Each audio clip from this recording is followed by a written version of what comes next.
મા બાપ માટે થોડો ટાઈમ ફાળવજો, કારણ કે મા બાપ પૈસા નથી ગણતા, એ અવાજ ગણે છે. મને એક મેસેજ આવ્યો હતો. હું ડિલિવરી બોય છું, મોટા ભાગે સાંજના શિફ્ટ કરું છું.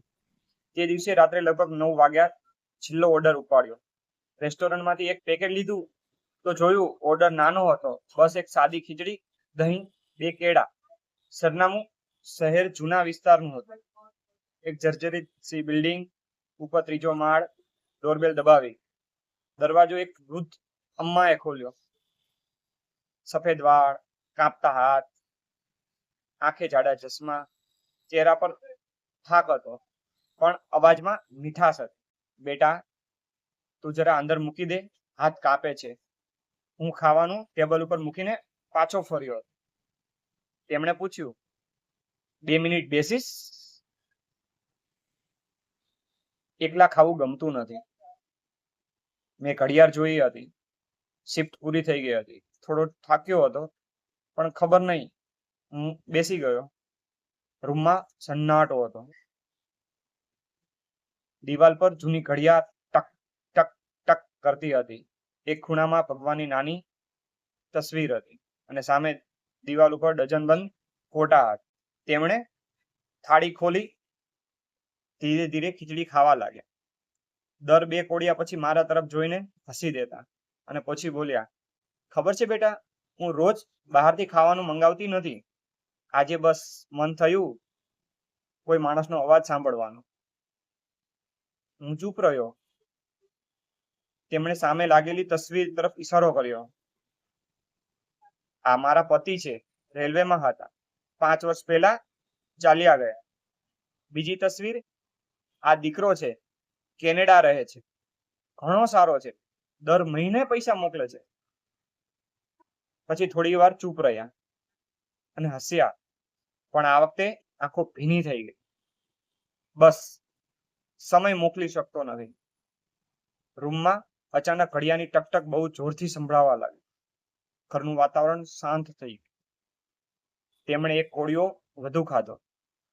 આ દીકરી છે, બેંગ્લોરમાં રહે છે, પોતાની દુનિયામાં ખુશ છે, અને હોવી પણ જોઈએ. બાળકો જો ઉડે નહીં તો મા બાપે ઉછાર્યા જ શું? બોલતા બોલતા એમનો અવાજ ભરાઈ આવ્યો. ચહેરા પણ ફરિયાદ નહોતી, બસ થોડો ખાલીપો હતો. તેમણે પૂછ્યું, તારી માં છે? મેં કહ્યું, હા. રોજ ફોન કરે છે? હું ચૂપ થઈ ગયો.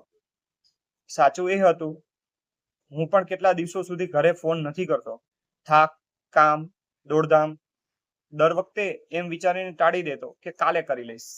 તેમણે મારી ચુપ્પી વાંચી લીધી.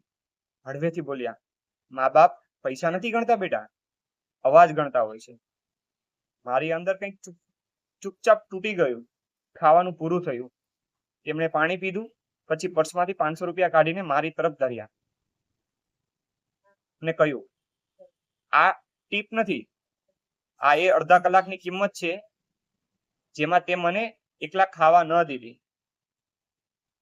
મેં તરત ના પાડી, નહીં અમ્મા, આ ન લઈ શકું. એ હસ્યા, લઈ લે, તે ખાવાનું પહોંચાડ્યું નથી, તે આજે તે સાથ પહોંચાડ્યો છે. મેં પૈસા લઈ લીધા, પણ ખિસ્સામાં ન મૂક્યા, હાથમાં જ પકડી રહ્યા. અને હા, આજે ઘરે જઈને માને ફોન કરજો. તે રાત્રે મેં બિલ્ડિંગની નીચે જઈને બાઇક સ્ટાર્ટ ન કરી, પણ પહેલા માને ફોન લગાવ્યો. સામેથી અવાજ આવ્યો, આજે અચાનક? બધું ઠીક છે ને? બસ આ સાંભળતા જ ગળું ભરાઈ આવ્યો. મેં કહ્યું, હા માં, બસ તારો અવાજ જ સાંભળવો હતો. સામે થોડી સેકન્ડ ખામોશી રહી. પછી માં બોલી, જમી લીધું બેટા? અને હું રસ્તાની બાજુમાં ઊભો ઊભો રડી પડ્યો. તે રાત પછી હું રોજ માને ફોન કરવા લાગ્યો. અને માત્ર માને જ નહીં, દરેક ડિલિવરી હવે મારા માટે માત્ર ઓર્ડર ન રહી. કોઈના દરવાજા પર દવા જાય છે, કોઈના ઘરમાં એકલતા, કોઈના ઘરમાં રાહ, કોઈ ઘરમાં બસ એક અવાજની જરૂર હોય છે. હું હવે દરવાજો ખુલે ત્યારે ઉતાવળ નથી કરતો. ચહેરો જોઉં છું, અવાજ સાંભળું છું, ક્યારે પૂછી લઉં, બધું બરાબર છે ને? મોટા ભાગના લોકો બસ હા કહે છે.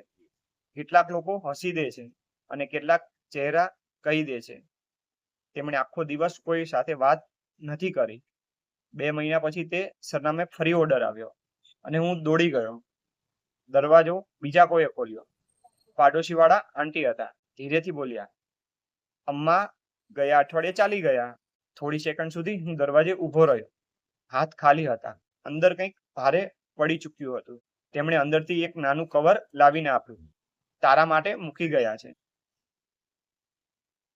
હાથ કાપતા હતા. કવર ખોલ્યું.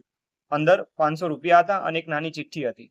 એના ઉપર લખ્યું હતું, બેટા, જો વાંચી રહ્યો છો તો હું જતી રહી છું. આભાર તે રાત્રે મારી સાથે જમવાનું બદલ. તે મને ખાવાનું નહીં, સન્માન આપ્યું. અને હા, માને ફોન કરતો રહેજે હો. આજે પણ મેં 500 રૂપિયા મારી બેગની અંદરના ખિસ્સામાં રાખ્યા છે. ખર્ચા નથી. કારણ કે તે રાત્રે પહેલી વાર સમજાયું કે દરેક દરવાજા પાછળ માત્ર એક ગ્રાહક નથી હોતો. ક્યારેક એક માં હોય છે, ક્યારેક એક રાહ, ક્યારેક એક છેલ્લી વાતચીત.